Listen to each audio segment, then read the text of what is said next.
Here is one of a series of talks by spiritual leader Lola McDowell Lee, spanning 2 decades from the early 70s through the 90s. Lola was a Zen Roshi, whose Rinzai lineage included Dr. Henry Platov and renowned Zen master Shigetsu Sasaki. Lola was a religious scholar as well as an ordained Christian minister. While the talks are focused mainly on Zen and Buddhism, Lola drew on many spiritual traditions, including those of Jesus, Plato, Lao Tzu, the Hindu Vedas, Meister Eckhart, and Gurdjieff. There is nothing new under the sun, saith the preacher. Yeah. So being nothing new under the sun, what are we doing? We are repeating. We repeat and repeat and repeat. Rather like phonograph records, huh? And somewhere, somehow, the needle got stuck. Centuries have passed since then, but the human mind continues to behave in the same old patterns.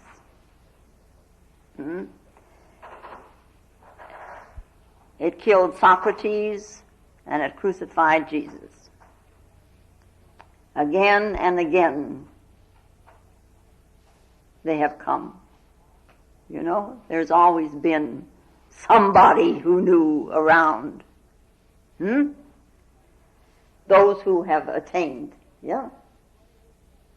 But what did it change?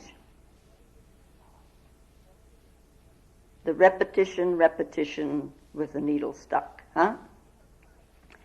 If a Christ should come again, or a Buddha should come again, you know, he will do the same. They would do the same thing. They would bring to us the unknown. And what we know, you know, our known, is very apprehensive of that unknown. So again, we will have insecurity. When the known faces the unknown, it is insecure. And we say such things as, well, maybe the way I'm thinking isn't quite correct. You know. And that is an insecurity of a very high order. We don't say this to ourselves very often. Maybe, it could be, perhaps, that the way I am thinking might not be correct. You know, because in this kind of a disorder, we don't like, you know, the mind wants to be comfortable and it wants a convenient life. Yeah. Although a convenient life may not be really living. After all, you know, they do say the most comfortable life is in the grave. Yeah, then nothing has to change.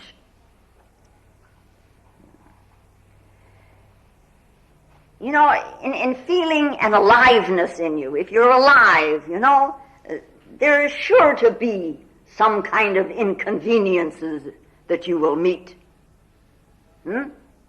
If you're alive, you will see challenges.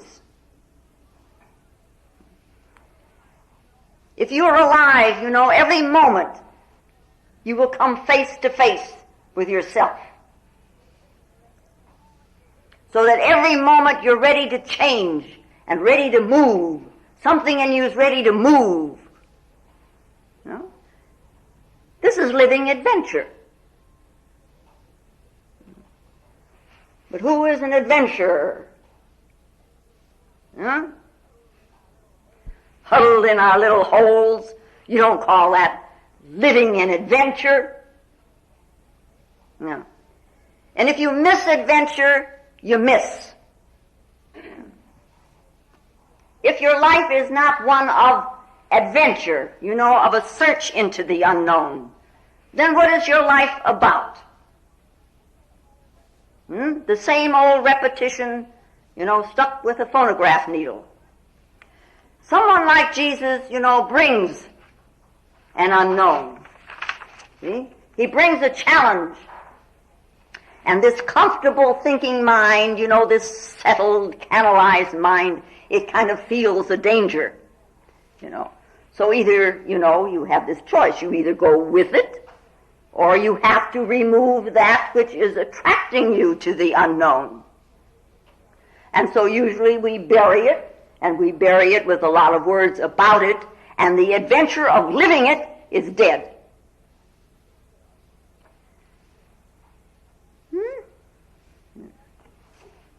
There are two types of order in this world. One is man-made order. And this man-made order we talk about a lot. We discuss it. And we argue about it.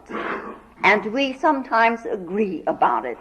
And through this arguing and agreeing, we create foe and friend. About our man-made orders. There is also a divine order. A man-made order, in a way, is a kind of a make-believe because it does hide a disorder. If we try to make everything nice and neat and orderly, But now just the opposite is true of the divine order. Now maybe on the surface of this divine order, it may seem paradoxical, and it may seem a little disorderly, and it may seem a little chaotic or contradictory, but deep in the depths, there's order. On the surface, great waves, but the ocean is silent, way deep down. Now, when you see with yourself that there is a kind of a disorder, something about you is not orderly, it's in a kind of a disorder, where do you move? Something inside of you moves, Where do you go? Where do you go? Now, I don't mean go outside and run around. I mean here. Where do you go? What do you do with it? Where do you search for a place out of this inner disorder? Where do you go? If you watch, you will see that you really move within, so that you kind of move behind it. Now, when you think that everything is okay and you're feeling fine, there's nothing wrong, who bothers to go in?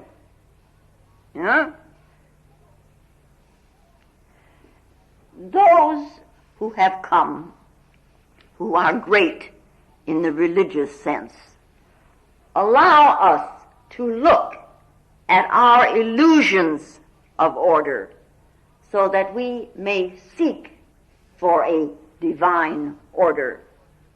This divine order that Lao Tzu called Tao, It means an order that is not man-made, an order which is intrinsic to itself. It is the law out of which man is born. There are many man-made laws, but only one law, one Tao, that the Buddha called Dharma, and we could say that Jesus called the kingdom. That's one law, one order. But supposing, that Jesus were to walk in here today and say it was possible that you could recognize him, which... Anyway, if he could come, he would bring into your life a kind of a disorder, because what he would do would be to try to make you a little more, or maybe a great deal more, alert. He would be saying to you, wake up. He would be like an alarm. And mostly people are offended. Their sleep is disturbed. could you do this to me to disturb my sleep? Huh? Maybe you're having a beautiful dream, and he disturbs this dream.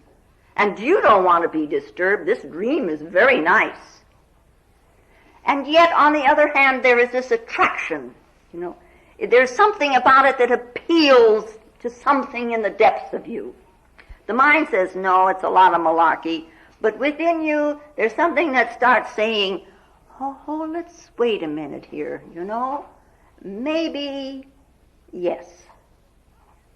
So that there is a conflict now. There is a struggle. And out of this comes fear. And what do? We have to get rid of the conflict. So we get rid of the person whom we think is causing it. Okay. Don't look at yourself, God forbid that you should look, huh? Yeah. But out there, crucify him. Get rid of him. Then I can be in my beautiful dream. Hmm? Yeah, but watch yourself, When you're in love, love is very undisciplined, And yet, on the other hand, it's the most disciplined thing in the world. When you love a person, what rules do you follow? I would like to see them written out in a book. What rules do you follow, huh? Yeah? What rules are needed for love? Love in a way brings its own rules. It brings its own orders.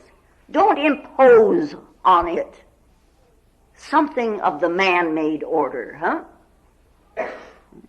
The love itself brings a discipline. So when Jesus said, I bring love to you, he also means I bring a certain discipline of the inner. And then when you encounter this inner, peace be unto you.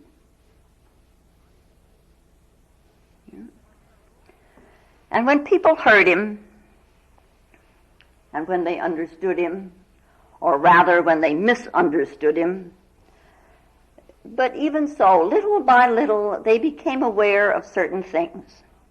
They became aware of certain things about their insecurities, about their comforts, about the things to which they were clinging, about the things which they were avoiding.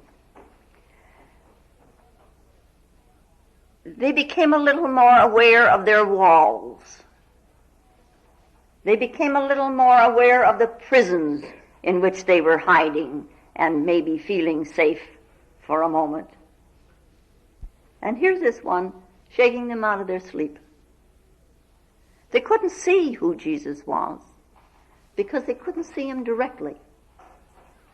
What do we see directly? What do we do directly? What do you do directly? Not much, in a manner of speaking. Even the way we listen. Are you listening? We listen to the things that are in some way related to us, or we shy away from that which disturbs us, and we cling to that which consoles us. You can watch your thoughts as you go along, hearing, and you will linger with one thought longer than another because it may console you, and you will certainly drop immediately that which disturbs you because you listen in reference to yourself. That's what you hear. Reference to yourself. The worldly self. Yeah.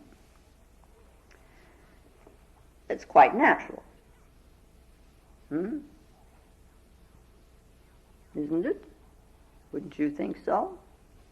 To listen about yourself.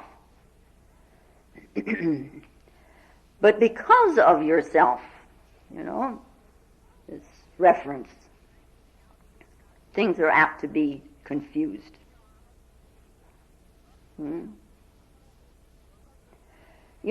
When you read a book, you don't really read the book that the author has written. There's a part of you in there that's reading. You have a particular way of reading at a particular moment of time. We call it your state of consciousness. Hearing is not difficult. Listening is the problem. And listening simply means don't choose, just listen. Don't choose, listen. So, now we're listening.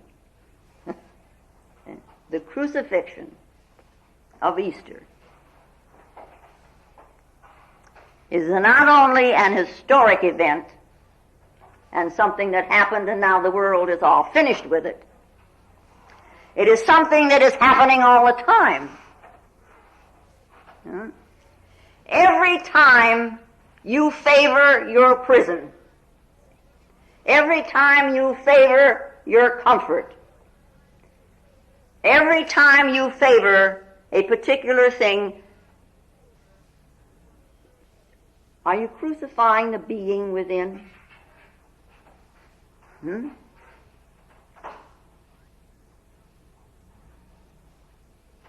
Now, if you understand rightly what I'm saying, you will stop that.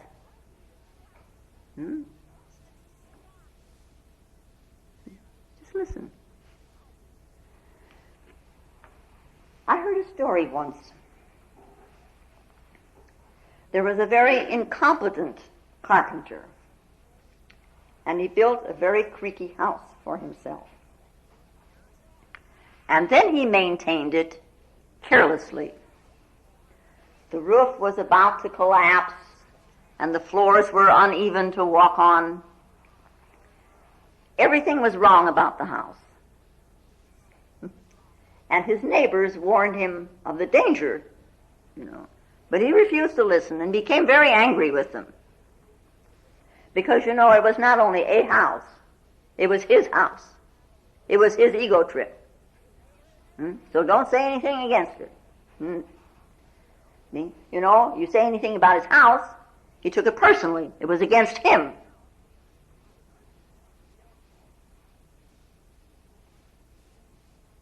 Yeah. This is how the mind reacts, isn't it? Yeah. Even someone disagreeing with some of the ideas that we have, we say right away to ourselves, he's rejecting me. And we forget it's just an idea that they didn't agree with. And so this man had his house. What have you got? And finally this man, getting tired of all this unwanted advice, he put some plugs in his ears. And the warnings continued. The neighbors still kept saying, your house is going to fall down on you someday. Move out and fix it or do something with it. But this carpenter, he only smiled, and he didn't hear a word. And of course the day came when the house collapsed. And he escaped, fortunately, with only some very minor injuries. And the neighbors, of course, scolded him. See, we warned you. You're punished by your own stubbornness. And the carpenter just smiled. Incredibly, in spite of the disaster, he built another house. Same old foolishness. Ego is, after all, very stubborn. We make a mistake. You don't believe it? You make a mistake, and you rationalize it in 1,001 ways to defend yourself, to defend the ego, to prove that it really wasn't a mistake at all. No. And then you do it again, and this time you hope it's going to come out all right. Yeah? This is called hoping against hope. Yeah? And anyway, this carpenter, he built another house, very hazardous house, creaky house, and he moved in. And again he was warned. But he never changed his ways. because by now he took his earplugs as both a normal and easy way of living. You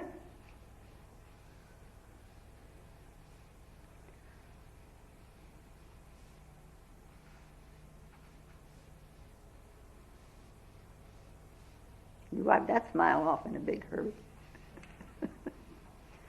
Yeah.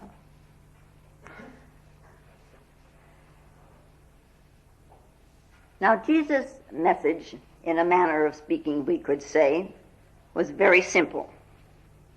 Anyone could understand it, but hardly anyone understood it. And the rank and file became so enraged that they killed this innocent man. He hadn't committed any sin. He wasn't a criminal, but he was treated as one. And 3 persons were going to be crucified that day, and one of the thieves' name was Barabbas, which means, the name means son of the master. Yeah. And there's somebody, I think it was Marie Corelli, wrote a book about him and how he finally, with all his guilt, tried to cope with his life. Yeah. Anyway, the bandit who was sentenced to die. But as a tradition at that time, on this one day of the year, there was one that was to be released. And Pontius Pilate, of course, was hoping that they would release Jesus. But the crowd demanded otherwise.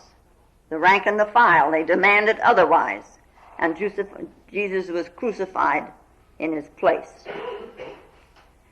Then he released Barabbas unto them because they had asked for him. And when he had scourged Jesus, he delivered him to be crucified. And about the 9th hour, Jesus cried with a loud voice, my God, why hast thou forsaken me? And it would seem to some that Jesus maybe became doubtful. Not so. And there are those who think that maybe he was hoping for a miracle. See, that God would descend from heaven and save him, and that there would be this great miracle. Not so. He was not doubtful, and he was not expecting a miracle. The crowd was expecting a miracle. But then why these words? Well, let's play around with it a little bit. Let us think about an ending, a last step in the adventure,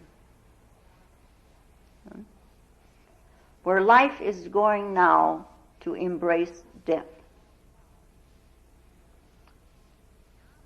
And it's quite natural. So he didn't have a doubt. There was no skepticism. He was not losing trust. He was simply human.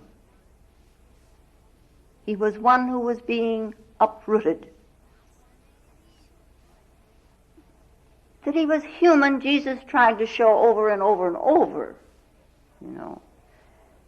And if he had been waiting for a miracle, this would have been the moment to say, well, either perform the miracle or we will all know, God, you don't exist. I was fooled by my own illusions, by my dreams. Or maybe he would have challenged, and said, now is the time to prove that you are. And he did none of this. There was a man at one time by the name of Burke,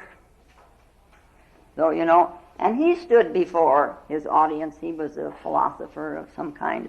And he took out his pocket watch, and he stood there, and he said to these people, I will believe in God if he can stop this watch. Now! Stop this watch now! And he looked upward and he said, if you exist, please do this much of a miracle. It's not a big miracle I'm asking. All you have to do is stop the watch. Then we will know that you exist. And of course the watch didn't stop. So to this man, he had proved that God didn't exist.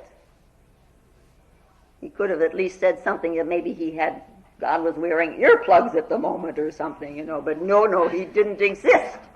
This my God is a simple humanness. I am a fragile human being. And some of them that stood there, when they heard it, said, this man calleth for Elias. He was an old prophet, Elias. And this call, my God, and no answer. Existence is silent. There was no verbal answer forthcoming. And he gave up the ghost. He surrendered. And the veil of the temple was rent in twain. And Jesus was taken from the cross and placed in a tomb with a huge stone in the front of it, so that no one could come and take away the body. They were very fearful about this.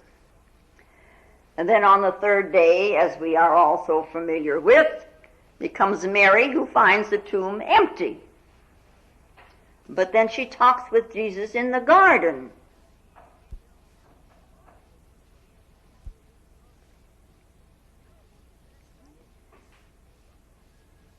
This was the answer. His resurrection. And this is what Easter is about. The resurrection.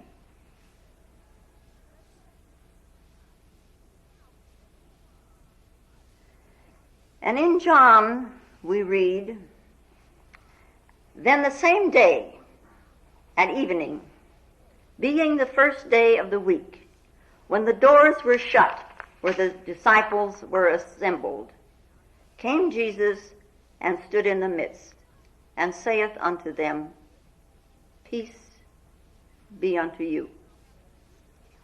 And when he had so said, he showed unto them his hands and his side. Then were the disciples glad when they saw the Lord.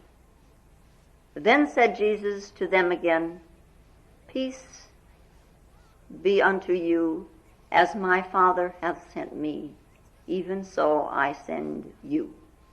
And when he said this, he breathed on them, and saith unto them, receive ye the Holy Spirit.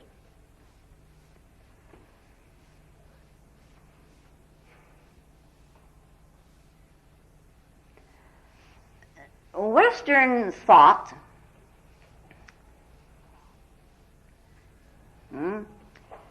has mistaken the message of Easter as having meaning only to the resurrection of one single man in remote history. Unless we read St. Paul, who says that the resurrection is yet to be. He says, who concerning the truth have erred, saying that the resurrection is past already. And he wrote this about 60 years after the death of Jesus.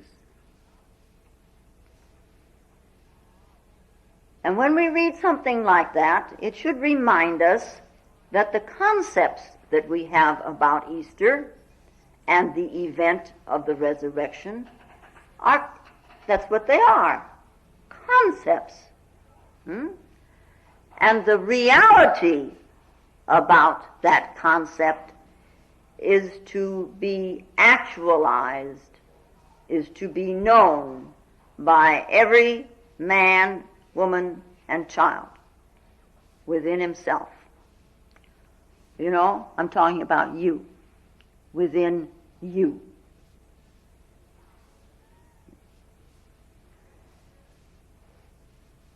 Easter symbolizes the goal of our struggle. We could call it up the mountain of being.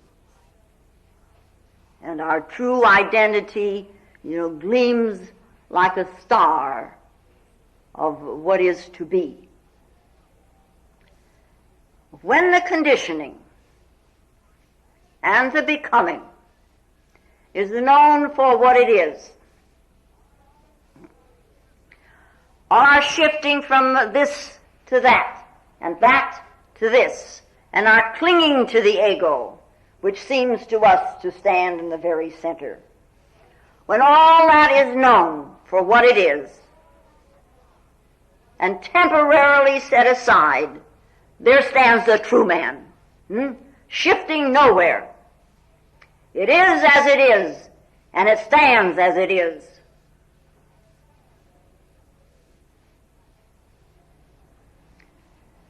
To give a true meaning to the symbols of Easter, of the resurrection, of the rebirth, one must set about a search. The adventure of it. One must discipline oneself to the law. And in the so doing, come insights. Insights within yourself, out of yourself, of what is transpiring in the depth of your soul. And in these insights, the symbol, is taken out of the remote past. And we are speaking specifically right now of Easter, taken out of the remote past and presented as living today. Do not allow your life to become a museum. Do not let it die away in a reiteration of words.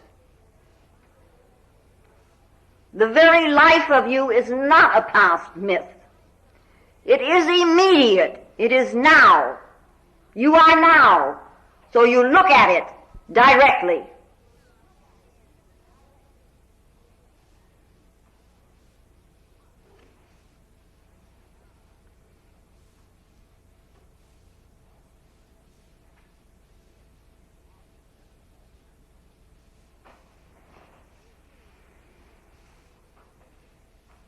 On the Holy Saturday, that is the day between the crucifixion and the resurrection, the day in which it is said that Jesus spent in the belly of hell, which most people don't want to hear about.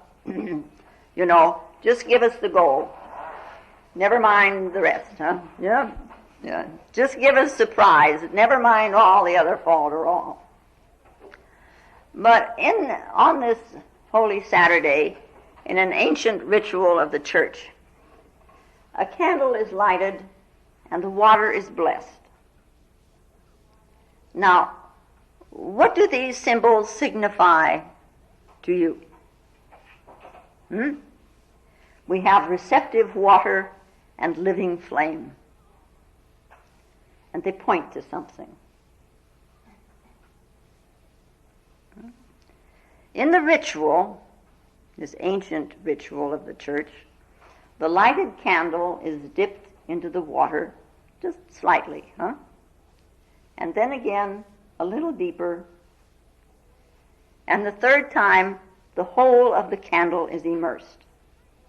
So they say now the womb is fructified with fire, with spirit, which is the symbol of transformation. It's sometimes called the spiritual marriage.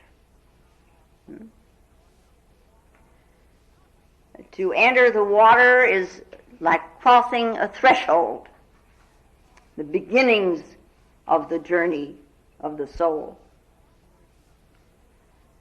The baptism of Holy Saturday, out of which comes this resurrection. And Jesus said, "Verily, verily, I say unto thee, except a man be born again, he cannot enter the kingdom." And poor little Nicodemus, whom I love so much. How can a man be born again when he is old? How can he enter again a second time into his mother's womb?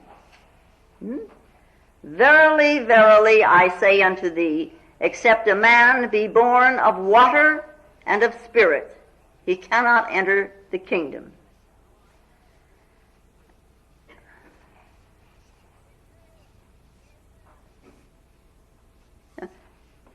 These words are for you.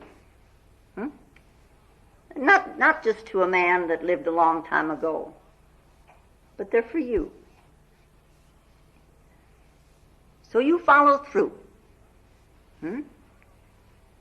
And you seek. You seek. You have to do it. You seek the adventure of the miracle of yourself.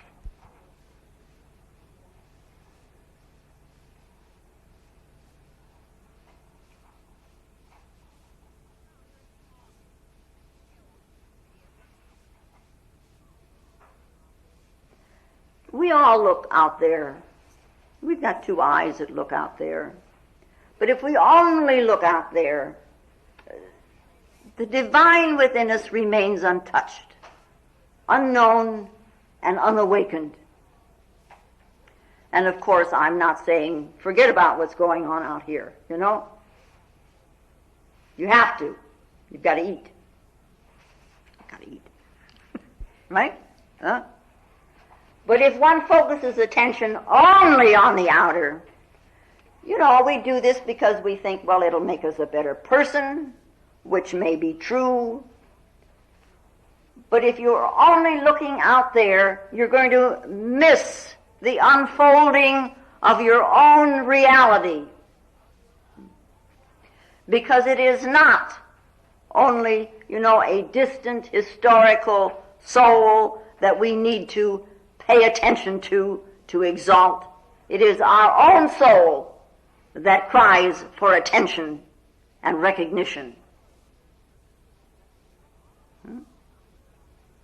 We don't all have to be like the knight who went out on the search for the Holy Grail and searched the whole world over before he finally came home again to find the Christ on his own doorstep. You are already on your own doorstep. You just follow through.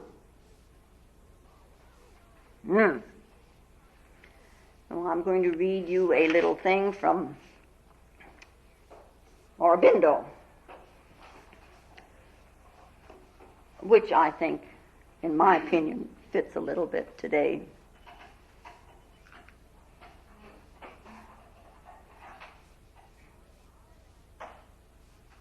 Our life is a paradox with God for a key. The secret God beneath the threshold dwells, a nameless resident, vesting unseen powers, an omnipotent, indiscernible influence. He sits unfelt by the form in which he lives, and veils his knowledge by the groping mind. A wanderer in a world his thoughts have made. He turns in a wheel of error and truth to find a wisdom that on high is his. As one forgetting, he searches for himself, as if he had lost an inner light.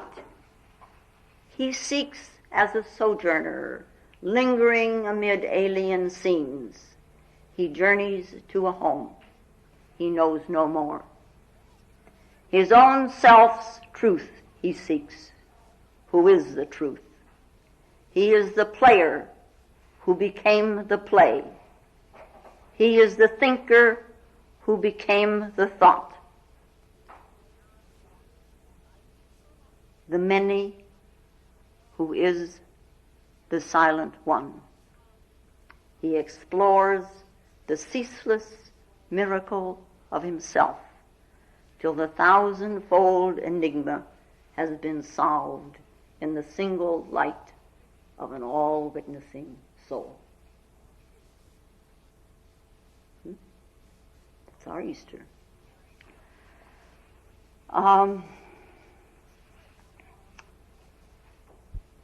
For those of you who would like to stay, I think somebody's going to go down and get some chicken.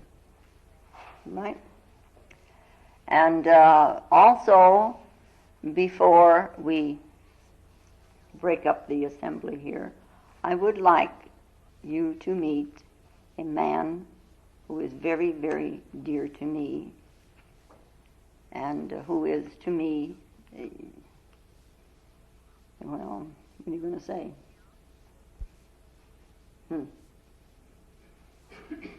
He's my teacher, Dr. Henry Plodoff. Yeah. Happy Easter. Happy rebirth. Yeah.